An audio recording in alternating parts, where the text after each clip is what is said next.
Question number 3 જેમાં આપણને A&D applicable GST rate આપ્યો and then changes from 18 to 20% થાય whether if from June 1 or any of the May. So date of supply service, date of issue of invoice and date of receipt of payment.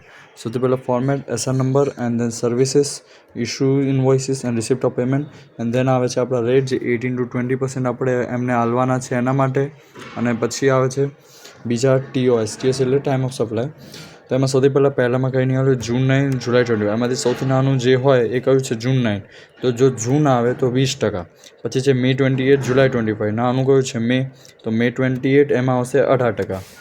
પછી આવે છે જૂન 9 અને મે 26. મે પહેલાં આવે છે તો મે 26 18%. પછી આવે મે જૂન. સૌથી પહેલાં મે જ આવે છે તો એના કારણે મે 28 18%. પછી આવે છે જૂન 10 મે 28 મે 16. તો મે 16 પહેલાં આવે એટલે 18%. પછી હવે જૂન 10 જૂન 9 મે 28. તો આમાં જૂનની સંખ્યા વધારે તો એટલે જૂનમાં સૌથી નાનું કોણ જૂન 9 એટલે એમાં 20% આવશે. તો આ તો આપણો આન્સર ઓફ ક્વેશ્ચન નંબર 3.